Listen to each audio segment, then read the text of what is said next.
Добрый вечер. Здравствуйте, уважаемые любители Таро. Сегодня у нас с вами очередной эфир на уже знакомую, любимую тему, которая звучит как 7 значений Таро. Само собой, это далеко не все значения Таро, которые мы можем с вами привязать к каждой карте, но, скажем так, есть какая-то база, костяк, основа, изучив которую вы можете легко работать с каждой картой Таро. И сегодня мы с вами продолжаем вот этот цикл.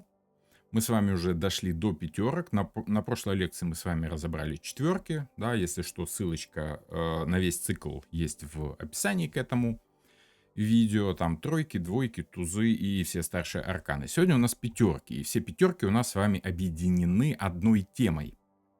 Как и водится в младших арканах Таро, все цифровые карты одного достоинства, в частности пятерки, объединены темой движения, выхода из какого-то замедленного, заторможенного, зависшего, стабильного состояния, выход в какое-то более динамичное, более подвижное, может быть, не очень приятное порой, как в пятерке кубков, но все-таки это выход.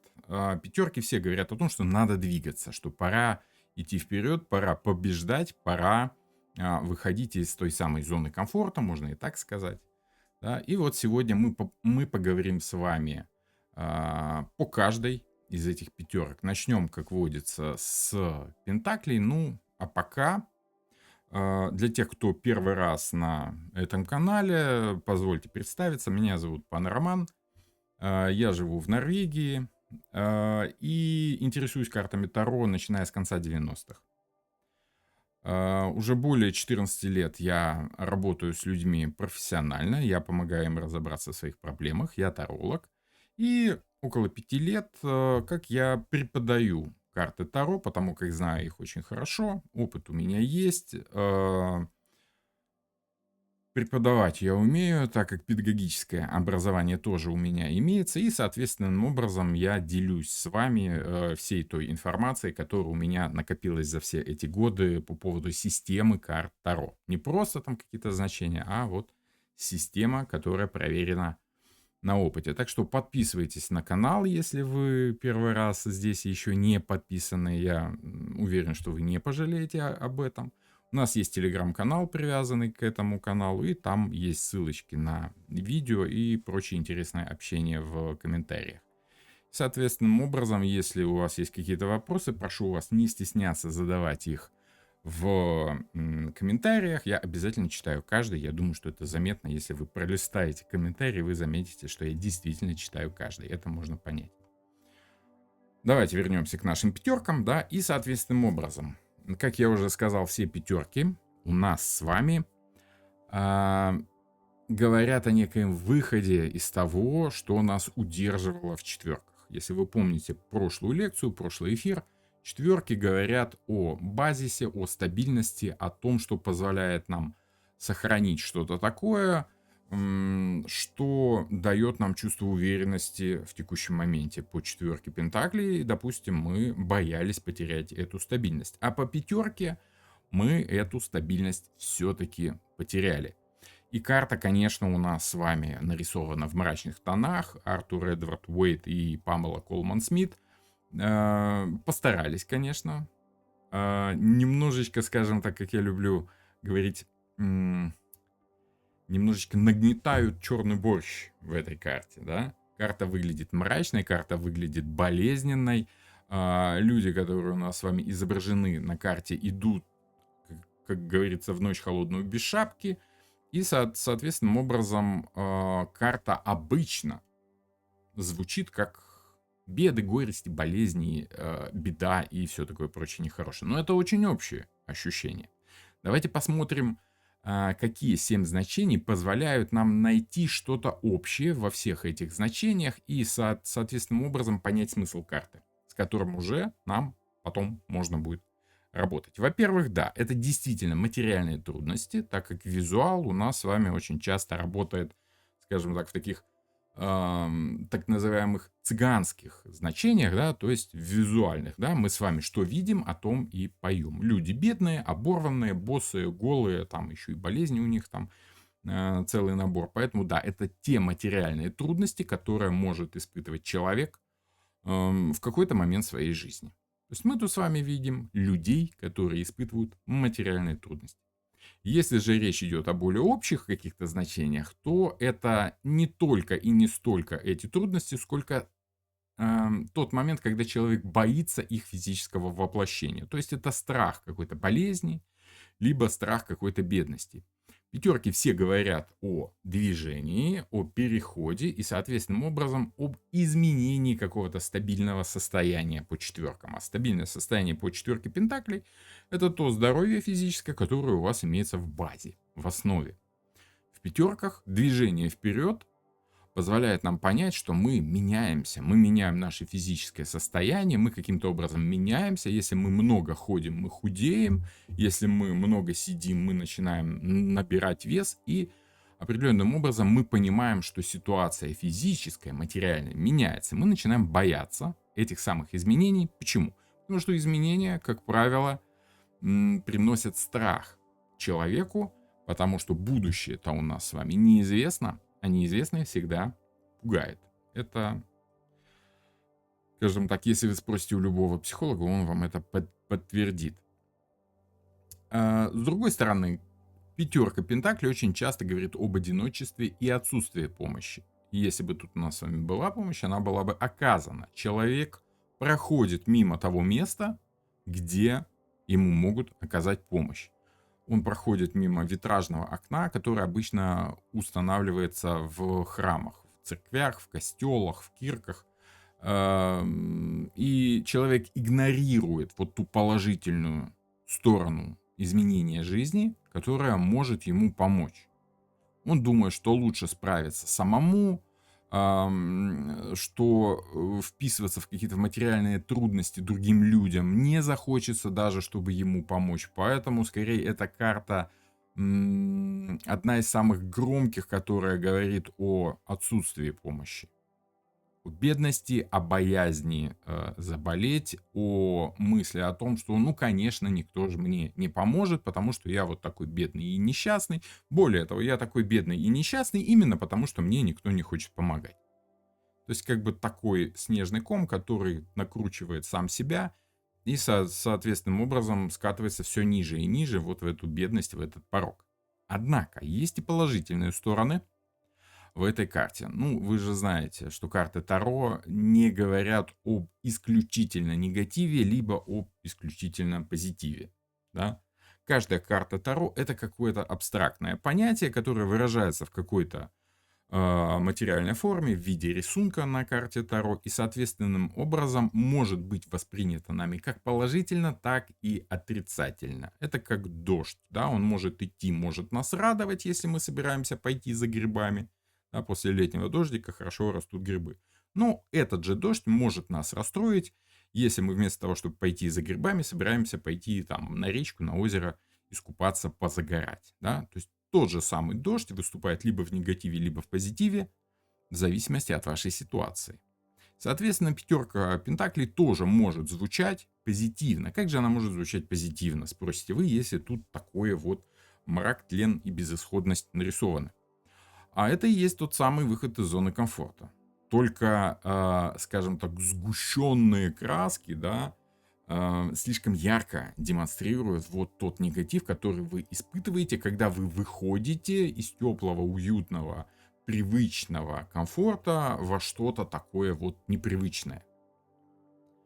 И если у вас есть какая-то стабильная зарплата, вы ее получаете, и вы чувствуете себя в ней комфортно, а вам предлагают куда-нибудь съездить, заработать еще больше денег. Да? И вы понимаете, что да, поехать куда-то, для вас это трата времени, сил. Может быть, надо рано вставать с утра. Может быть, еще что-то нужно делать. Вместо того, чтобы в выходные отдыхать, вы собираетесь и в 5 утра под каким-то ледяным дождем куда-то идете на остановку, чтобы там сесть на какой-то ночной автобус, заехать и заработать много денег, да. Но пока вы идете, вы чувствуете, как вам плохо, какой вы бедный, несчастный, и вообще нет, чтобы дома сидеть, и деньги сами к вам приходили. То есть это вот тот самый поход, выход из привычного, но слабо развивающегося комфорта во что-то сомнительное, во что-то требующее изначально финансовых трат, да, то есть сначала нужно пойти, может быть, купить даже бензин в бак залить, чтобы поехать куда-то заработать. Но определенным образом вы понимаете, что вот тот негатив, то отсутствие комфорта, через которое вы проходите, та потеря комфорта там, физического, финансового, да, вот те самые финансовые траты, которые вы по этой карте испытываете, через некоторое время вполне вероятно окупятся. Но пока вы этого не чувствуете, пока вы в этом не уверены, пока вы вкладываете деньги, пока вы их тратите, заработать, может быть, вы заработаете потом. Любой человек, даже богатый, если он тратит деньги, у него возникает ощущение, что как бы не пойти по миру. Что-то я деньги трачу, это такое сомнительное, это дискомфортное ощущение. Вот. Своего рода пятерка пентаклей в каких-то таких более внутренних, скрытых, эмоциональных вопросах, которые задает себе сам человек, говорит о необходимости перестройки реальности. То есть вы понимаете, что мир вокруг вас, он как-то так плотно слежался, что вам, в принципе, комфортно вот в этом повторяющемся ритме четверки пентаклей. И для того, чтобы изменить его к лучшему, вам сначала нужно вот нарушить, сломать, потратить какой-то ресурс. Да? Сначала нужно потратить силы, чтобы потом приобрести еще больше этого ресурса. Вот это и есть тот момент выхода и перестройки реальности, может быть, в чем-то устраивающей вас реальности. Но вы понимаете, что в той реальности особо развития нет, есть просто повторение. Для развития всегда нужно что-то делать. Чтобы выучить язык, нужно потратить время на то, чтобы его выучить. Конечно, вы потом больше денег заработаете, если вы знаете 2-3 языка. Но сначала вам нужно потратить время, деньги, усилия для того, чтобы его выучить. Вот это и есть та самая перестройка реальности по пятерке пентаклей. Руслана спрашивает, как пятерку пентаклей трактовать на отношения? Это то, что вы тратите ради своего любимого человека, надеясь, что он в ответ вас будет как-то любить. По пентаклям важно что-то физическое, важно что-то материальное, существующее. И то время, которое вы тратите на вашего партнера, те деньги, которые вы тратите, продукты, может быть, питание, да, подарки, которые вы делаете, это все вас как бы лишает какого-то ресурса, времени, денег, усилий, да.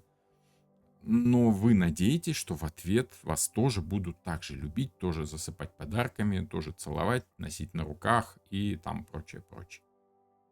То есть сначала я потрачу на человека, он увидит, что я вот его люблю абсолютно искренне, да, вот с подарками, вот с вложением своих сил, своего времени, не обязательно деньги, это могут быть просто усилия, просто время, вот, внимание, да, тот ресурс, который вы тратите.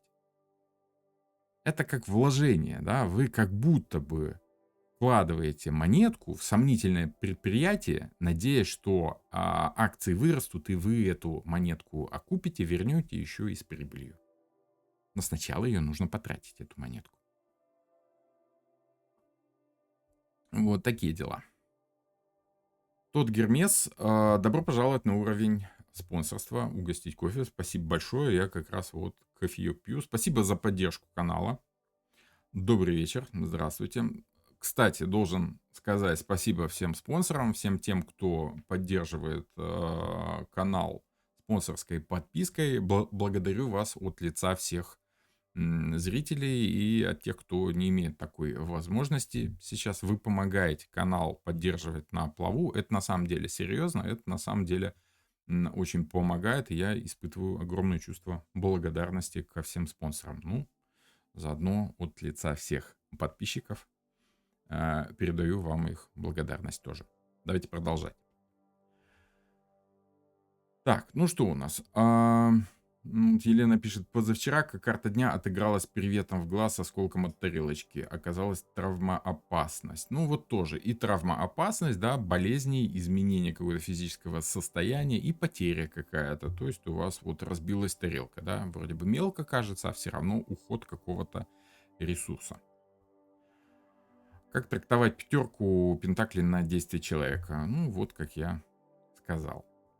Вы вкладываетесь во что-то, тратите в надежде на то, что вам это окупится.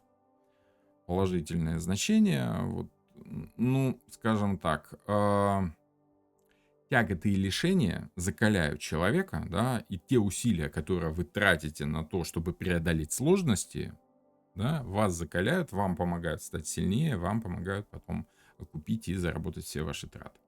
Вот так и есть. Окей, поехали дальше. Давайте разберем с вами пятерку жезлов. Пятерка жезлов. Одно из традиционных значений, самое яркое, самое распространенное, это, конечно, конфликт и соперничество. И у нас тут действительно с вами изображена такая битва пятерых мужчин, каждый из которых одет в цвета своего дома, да, в цвета своего рода, своей семьи, своего сеньора, может быть. Неважно, он защищает свои интересы. Тут нет сторон, тут нет партий, там двое против троих, либо там один против четверых. Тут каждый сам за себя. Вот это и есть такое первичное ощущение этой карты. Конфликт и соперничество всех со всеми. Суета-сует такая. Да? Каждый сражается за себя. Мы конфликтуем по этой карте. Мы соперничаем. Мы пытаемся отстоять свои желания, свои важные моменты. Мы понимаем, что если не я, то кто еще, кроме меня. Да? Это тоже достаточно сложная карта в том плане, что она неспокойная ни разу. Она скорее такая активная в том плане, что если ты не будешь проявлять эту активность, другие проявят ее за тебя, и ты лишишься мотивации к действию. Потому что другие уйдут далеко вперед. Пока они тут сражаются вроде на равных. Очень часто эта карта говорит о конкуренции в работе, на рабочих местах, в самой фирме, либо о конкуренции между разными фирмами. Да? Вот, допустим, Sony, как фирма, которая выпускает фотоаппараты, там, видеоаппараты, конкурирует с Canon, допустим, или там, я не знаю, с Panasonic, еще что-нибудь такое. Если же мы опускаемся с вами на личный уровень, то тут может идти значение ревности. Почему? Потому как очень часто женщины, да и мужчины, в принципе, тоже, им важно чувствовать свою значимость, им важно чувствовать свою конкурентоспособность, и они как бы заставляют своего партнера сражаться с другими условными претендентами, да, вот смотри, как этот молодой человек на меня смотрит, я ему нравлюсь, наверное, да, говорит жена мужу, и видит, как муж закипает от ревности, значит что? Значит любит, значит ценит, значит готов там сражаться, идти в бой, да, и доказывать, что это как бы это моя жена, да, что ты на нее тут смотришь. В общем и целом это такое сражение для себя. Вместо спокойной мысли о том, что да, ты моя, ты со мной будешь вечно, мы друг дружку любим, и это будет длиться всю нашу жизнь, возникает ощущение того, что если ты не будешь конкурировать, если ты будешь каждый вечер сидеть там перед телевизором, пить пиво, вместо того, чтобы там на прогулку ходить или в бассейн, там на велосипедике где-нибудь там километры наворачивать, да, то какой-нибудь молодой спортивный газонокосильщик или там доставщик пиццы, да, может тебя переплюнуть, обойти в этом условном соревновании расстегнутых рубашек, да. И да, эта карта очень-очень часто говорит о том, что вам нужно, скажем так, конкурировать.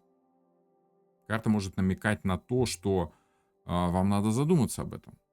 Достаточно ли вы конкурентоспособны в плане личном и в плане рабочем тоже. Да? Очень часто пятерка жезлов отыгрывается в каких-нибудь собеседованиях, да, где человек пытается показать, что он не хуже других, что он знает там и то, и то, и то умеет, и у него такой опыт, и такой, понимая, что в коридоре сидят еще там 4, и каждый из них имеет послужной список, портфолио, либо что-нибудь еще такое, да. Вот то самое CV, или как это будет по-русски, свое вот это вот послужной список, да. Если говорить проще о цыганских значениях карт Таро, то это хаос, суета, беспорядок и движуха, в которой нам просто нравится участвовать. Почему? Потому что это естественное желание любого живущего человека. Нам хочется действительно двигаться, жить. Это и есть вот то ощущение жизни, которое мы с вами обязательно ощущаем, в принципе, как эту самую жизнь. Ну, то есть, если вам не хочется одеться лучше, чем все те, кого вы видите на улице из окна, то как бы и ощущение радости жизни вы тоже чуть-чуть теряете. Жизнь как бы для вас чуть замедляется. Пятерка жезлов — это ощущение моды, вот той самой суеты, которая вроде бы бессмысленна, но и включает в себя какой-то такой вот необходимый жизненный темп. Ты должен стараться успевать, потому что конкуренция и есть жизнь, вечное движение и есть жизнь. О спорт ты мир, да? Вот, собственно, спорт и получение удовольствия от самой жизни без всякого результата, просто драка ради драки, участие ради участия, да. Не важна победа, важно участие, говорят некоторым спортсменам. Ну, скажем так, те, у кого мало шансов на выигрыш, они, конечно, будут говорить, что, конечно, ну, победа не важна, важно участие, важно движение. Это одно из значений этой карты тоже, да, действительно, мы что-то делаем просто ради удовольствия, ради самого процесса. Ну, вот нравится вам, допустим, вышивать крестиком, да, конечно же, вы будете хвастаться своим знакомым, друзьям. Смотрите, вот я как вышила какую красивую вышивку. Картину, олень с рогами, допустим, вышитый, или еще что-нибудь такое. Конечно, вы будете сравнивать себя с другими любительницами вот этой вышивки крестиком и будете говорить, ну, тут вот не очень, не очень, да, а вот у меня-то получше, получше будет. Вот. Либо наоборот, если вы человек открытый, честный, вы будете говорить, о, вот тут хорошо, ну какая она молодец, да, я вот так не могу, надо постараться тоже хочется так красиво вышивать. Или хорошо выглядеть, или там какой-нибудь яблочный пирог очень красиво украшенный испечь и показать всем другим, чтобы показать, а я вот тоже, между прочим, могу. Негативное значение, вот тут пишет Наталья в чатике, каждый тянет одеяло на себя. Ну, в принципе, да, жезлы — это желание, которое мы испытываем для себя. Это желание участвовать вот в этом всеобщем перетягивании одеялка каждого на себя. Конечно, в этом и состоит вот та самая движуха, суета жизни. Если же говорить о том, что человек не только для себя это делает, а для коллектива, то, соответственным образом, пятерка жезлов часто принимает значение борьба за лидерство. То есть вы не просто хотите победить для себя любимого, вы хотите доказать другим людям, что вы лучше их, и поэтому они должны вас слушаться. Ну, потому что у вас больше опыт, лучше знания, какие-то более такие серьезные, да, более проверенные на жизненном опыте. И вообще вы лучше одеваетесь, и яблочные пироги у вас самые вкусные. Поэтому именно вас нужно слушать, а ощущение того, что вы чуть-чуть выше сидите вот на этой социальной жердочке, да, ну, это вот социальное такое устройство. Все хотят быть повыше, потому что выше — это лучше. Потому что сверху видны самые спелые фрукты, да, и сверху дальше всего от тех змей, которые ползают в траве под теми деревьями, на которых сидит стадо вот этих человекоподобных обезьян. Вот такие дела.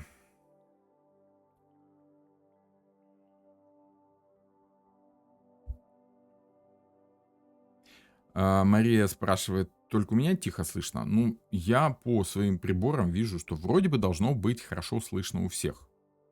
Напишите, пожалуйста, у кого там хорошо слышно, у кого плохо. Может быть, я в самом деле не очень удачно выстроил этот самый уровень звука. Хотя вроде бы мне кажется, что все окей.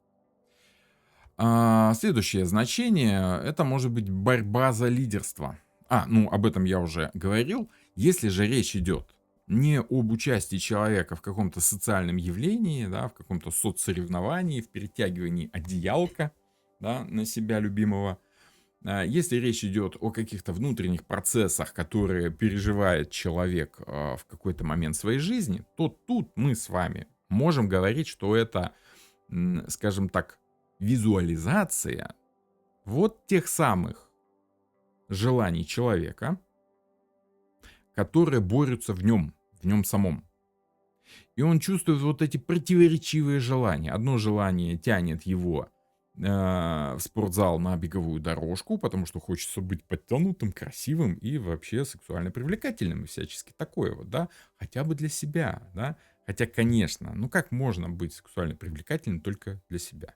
Привлекаем же мы кого-то, а не сами себя. Ну это так, скажем так, ремарка такая на полях.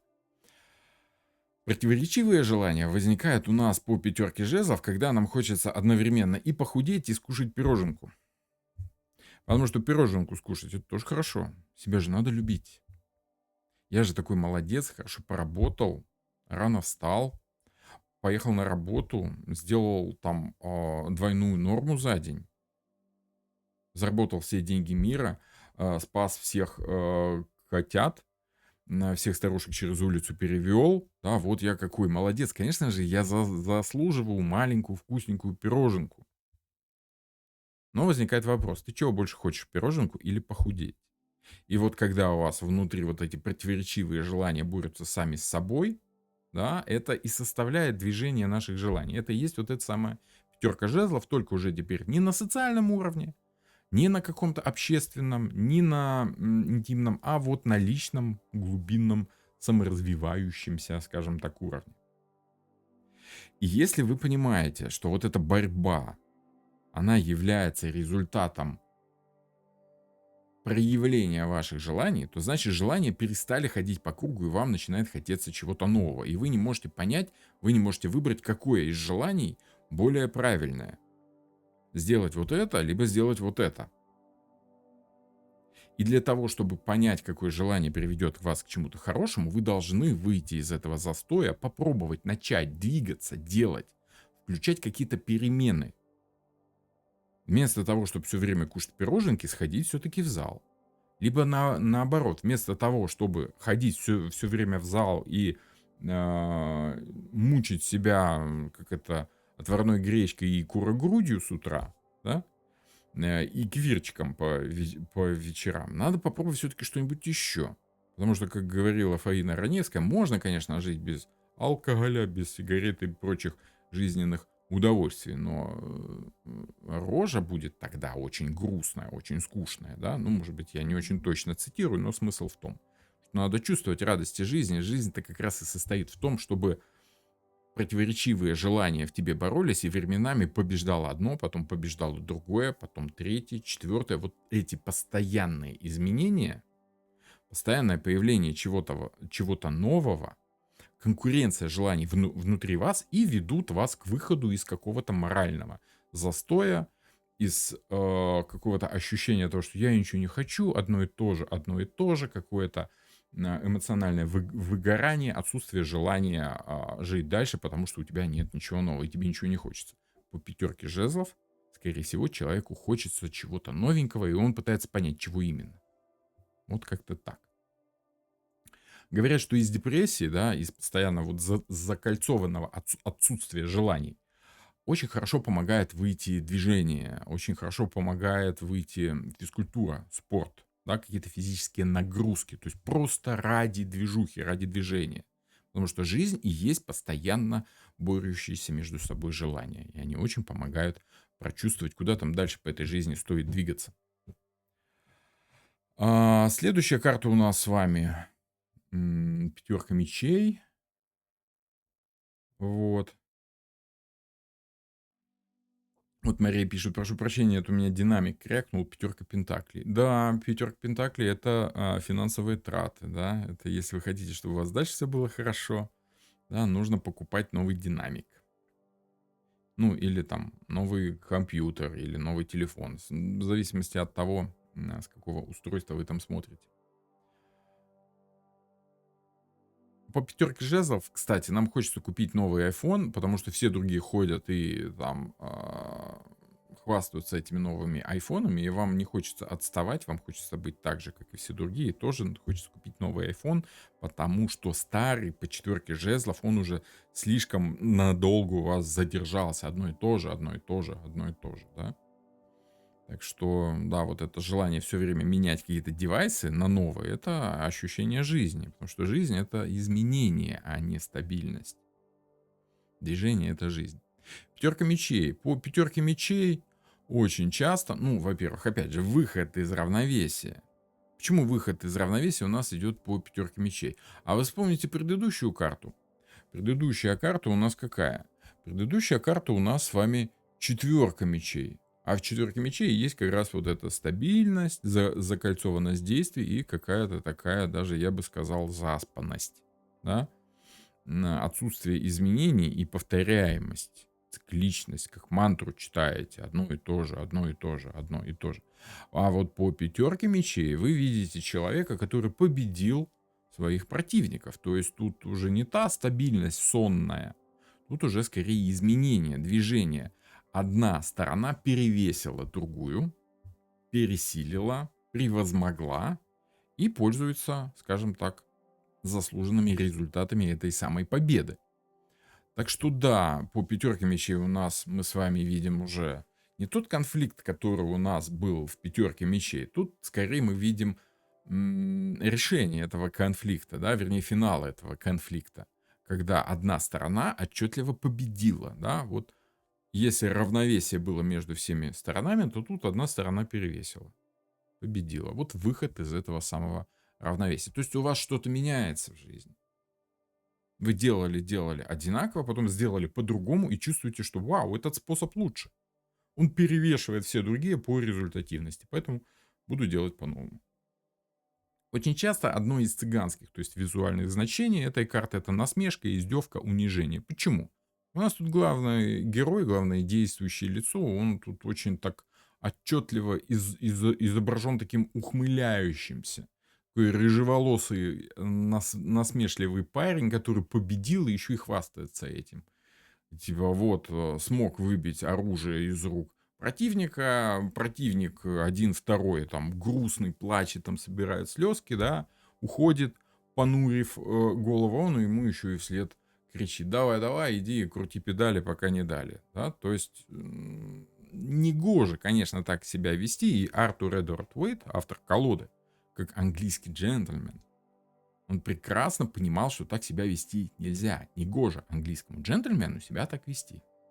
Поэтому карта как бы говорит о том, что пока ты радуешься, пока ты можешь даже насмехаться, но это негативное ощущение, как и по пятерке пентаклей.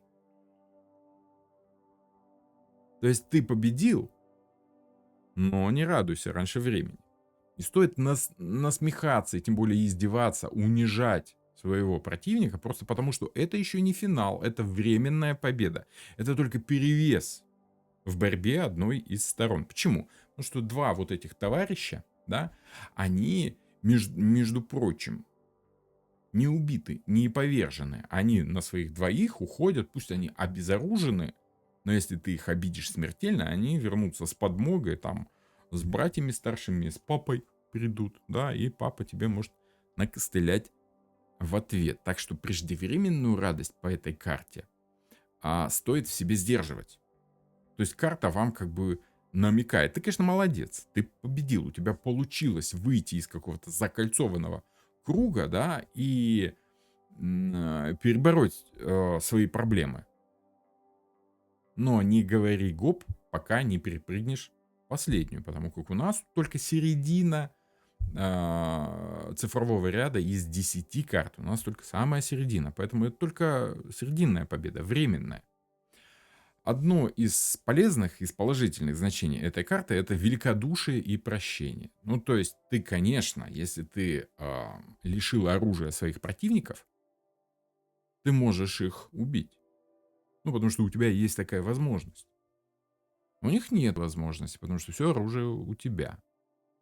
И то, что они ушли на своих двоих, говорит о том, что победившая сторона где-то в чем-то проявила великодушие. Очень часто карта выпадает в раскладах, где вскрывается какая-то нехорошая сторона поведения партнера, да, и в принципе можно было бы даже там, я не знаю, развестись, отсудить себе большую часть имущества этого партнера. Но по пятерке мечей, если ты понимаешь, что битва еще не окончена, то есть там, допустим, дети еще не пошли в универ, то ты как бы прощаешь этого человека, проявляешь великодушие и говоришь, ладно, на первый раз я тебя прощу, если еще раз поймаю там вот в сауне с девками, да, то как бы все, вычеркну тебя напрочь из своей жизни. Примерно так. Ну, я думаю, что вы аналогию уловили. У пятерки мечей у нас с вами присутствует ощущение необходимости действовать. Ну, то есть, если на тебя наседают два товарища с мечами и что-то там от тебя хотят выяснить, ты чьих будешь, да, ты с какого района вообще, вот, то ты вынужден пояснять за жизнь, да, и тебе необходимо действовать, тебе необходимо сражаться со сложностями в этой жизни, неважно в каком виде они представлены, что это за вызов, это какой-то реальный, сложный, тяжелый, либо это какой-то условный вызов, да, но ты должен действовать по этой карте. Пятерка, в отличие от четверки, говорит о каком-то перевесе, а когда у нас с нами идет перевес, у нас с вами идет движение в одну из сторон. Куда перевешивают, туда все эти шарики и скатываются. Поэтому по пятерке тройка двойку перевешивает, да, и поэтому нам нужно двигаться, нам нужно что-то делать. Мы не можем просто стоять на месте, если на нас нападают. Мы должны отбиваться, желательно побеждать. Насколько серьезная ситуация по пятерке мечей? Спрашивает Черника в чатике. Ну, скажем так, настолько, что вы можете быть великодушным. Вы можете простить своего поверженного противника. Ситуация может быть серьезной, но не настолько, чтобы убиваться, да, как говорится, что же вы так убиваетесь, вы так не убьетесь. То есть, если сравнивать пятерку и десятку мечей, допустим, да, тут менее серьезная ситуация, которая допускает еще возможность вот этого проявления прощения и великодушия. Но если вы будете, опять же, неосторожны, тут Артур Эдвард Уэйт и Памела Колман Смит а, намекают нам, что вот если ты будешь все-таки вот как этот рыжеволосый парень насмешливым и действовать с издевкой, с такой, да, уничижительно по отношению к своему оппоненту, то, возможно, оппонент обидится и предпримет какие-то ответные действия. Тут, возможно, месть, намек на то, что да, ты сейчас победил, но опасайся того, о чем будет говорить поверженный тобой противник. Может, он тебе потом отомстит, гадость какую-нибудь сделает в ответ за то, что ты вот его так обезоружил, выбил почву из-под ног. Возможен реванш.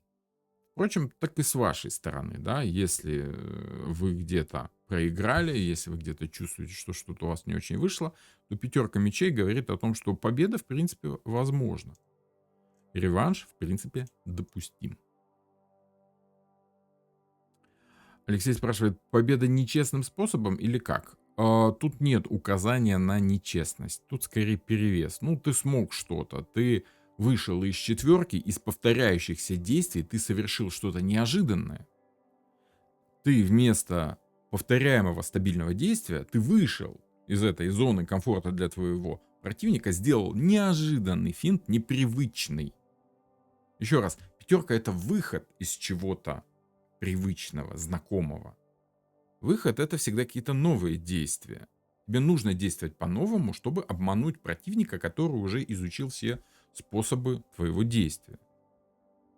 То есть, если твой спарринг-партнер изучил все ваши движения и отвечает на каждое из них, парирует каждый удар. Напомню, что Уэйт был английским джентльменом, и они там учились фехтовать. Это традиция такая, так принято было.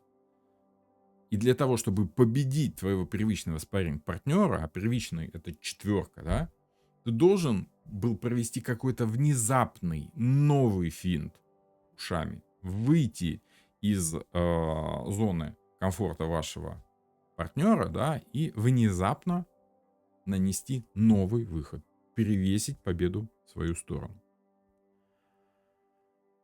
Мечей на карте 5, а фигуры 3. Где еще двое? Ну, так и на пятерке пентаклей тоже 2 человека, а не 5. Не обязательно на карте Таро нужно рисовать то количество людей, которое совпадает с цифрой на карте. Зачем там 5 человек? Тут хватает и 3, чтобы показать смысл карты. Черненько пишет, нечестный, это, наверное, 7 мечей. Ну, да, больше похоже так. Натали пишет, первого победа еще не конец, может прилететь обратка. Да, это одно из значений, которые скорее говорят о временной победе, да? О не окончательной победе. Алексей спрашивает, Роман, если она на итог, то ситуация будет еще продолжаться, и нужно все во внимании? Ну, вполне вероятно. То есть, даже если с вашим противником вы уже не встретитесь, да, в дальнейшем будущем, а выпадает вам эта карта, то, возможно, сама ситуация вам еще каким-то образом аукнется. Поэтому нужно быть предельно аккуратным, осторожным. Допустим, если вы там заработали много денег, не стоит хвастаться. Да? Счастье любит тишину, как говорят. Хорошо, хорошо. Давайте двигаться дальше. Да? И у нас с вами пятерка кубков, которая, как правило, в большинстве источников говорит о чем? Говорит о печали, о сожалении, об эмоциональной какой-то изоляции от внешнего мира. Почему так считается? Дело в том, что действительно у нас человек завернут в темный плащ. Темные одежды — это всегда символика, ну, не столько траура, сколько печали. В негативе, самом страшном негативе, это, конечно, может быть и траур, конечно, но тем не менее. Печаль и сожаление, может быть, он там улыбается радостно, да, может, это он там пихнул ногой эти 3 кубка, и они вот так упали, лежат. Однако, считается, что он скорее страдает. Почему? Потому что красное и вот это вот синее, либо белое, светлое, да, кровь и вода — это символика страданий Христа. Поэтому, когда в средние века вот рисовали что-то такое, разлитое красное и там светло-голубое, ну, как воду, да, то очень часто отсылались именно к тематике крови Христовой, да, страдания на кресте и прочее, прочее. Поэтому одно из таких христианских, как бы имеющих христианские корни значений — это печаль, грусть, сожаление какое-то, которое человек может испытывать в какой-то ситуации. И соответственным образом он не видит тех 2 кубков, которые у нас с вами заметны на карте сзади. Да? У него стоят за спиной 2 кубка, их он не видит, он от них отвернулся. Возможно, он не хочет видеть радость жизни, да, если фокусировать свое внимание исключительно на минусах, на негативе этой самой ситуации. Да, это может быть разочарование в жизни, это может быть разочарование в партнере, это может быть разочарование в ситуации, которая не приносит вам ожидаемых привычных эмоций, в которой негатива больше, чем позитива. И когда негатива больше, чем позитива, мы, конечно, больше обращаем внимание на минусы. Но надо сказать, что на минусы мы обращаем внимание в первую очередь всегда.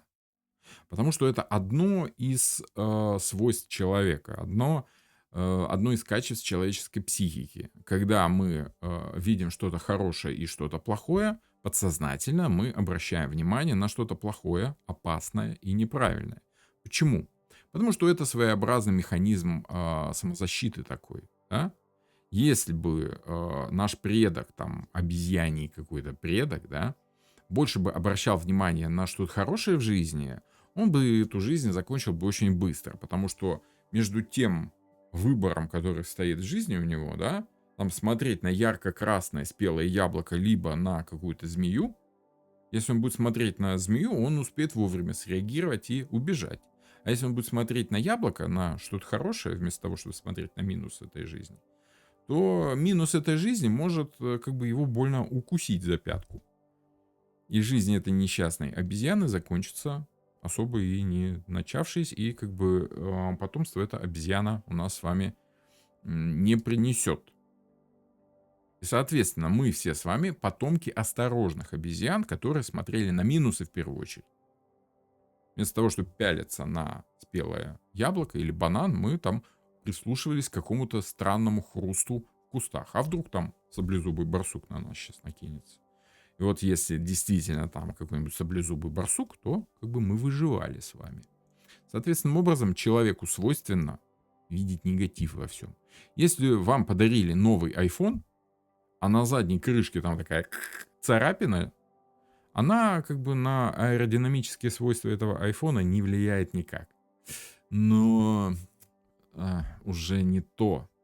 Уже не то. Уже не такая радость. Уже iPhone не кажется нам таким прекрасным. Хотя он вполне функционален. Плюсов там больше, чем минусов.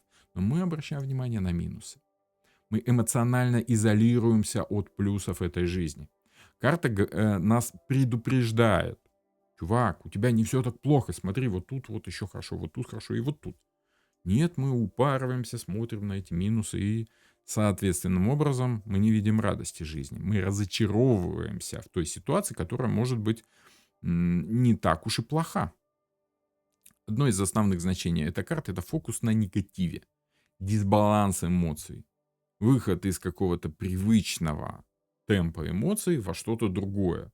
Какое-то внезапный приход новых эмоций, нового чувства. В первую очередь обращаем внимание на это. Пятерка кубков очень часто говорит о кризисе в эмоциональной сфере. Что значит кризис в эмоциональной сфере? Ну, это либо какие-то внутренние переживания, вы переосмысливаете там свою жизнь, ценность своей жизни, какие-то итоги, что вы там сделали, как, что у вас получилось, что нет, да, отношения с партнером, саморазвитие и прочее, прочее. Почему кризис именно?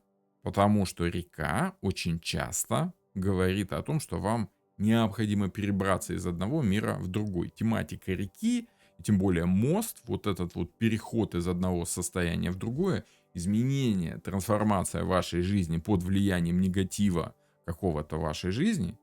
Если вам что-то не нравится, вам приходится двигаться дальше, потому что вам не нравится эта ситуация. Нужно перейти через реку на другую сторону, в безопасную ситуацию. Вот там у нас с вами какая-то крепость, да, там, конечно, безопасно, там нет волков, нет змей и прочего всякого такого. Вам туда нужно двигаться из неприятной ситуации, через мост перейдя, изменив. То есть это аллегория на изменения в жизни, да. Нам необходимо двигаться в какой-то позитив. Вот вам кризис в эмоциональной сфере, вот вам необходимость, обязательность движения в позитив.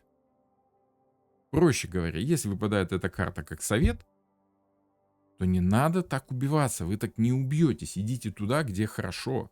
Ищите там, где хорошо. Если ваш партнер там пьет, бьет и прочее всякое такое, нафиг он вам такой нужен? Собрали вещи, уехали к маме. Да, это как бы минус, но там хотя бы безопасно. А там, глядишь, и очередь выстроится, если по пятерочке жезлов вы еще поймете необходимость конкуренции, да, привести себя в форму, чтобы какие-то другие более правильные партнеры обратили на вас свое благодушное внимание. Так что пятерка кубков говорит о необходимости выхода из этого эмоционального застоя. Тут не только и не столько фокус на негативе и эмоциональный кризис, сколько выход из этого эмоционального кризиса. Вот как-то так.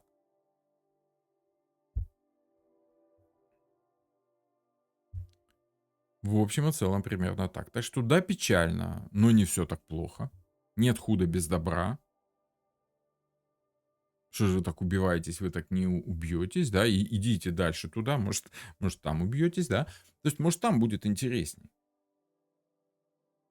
Знаете, такое ощущение, что человек 3 этих кубка разбил, разлил, сидит над ними, плачет, убивается, вместо того, чтобы обратить внимание на то, что вот тут еще 2 целых. Давайте оставим вот хотя бы эти 2 целых. Хорошо, что не все разбил, да? У меня однажды эта карта отыгралась на клиенте, который разбил машину. И при всем этом был достаточно позитивно настроен на дальнейшее развитие ситуации. Он сказал, ну да, машина под слом, конечно. Но что, говорит, удивительно и радует, то, что как бы я-то целый весь, не царапины вообще. Машина в хлам вообще, в утиль.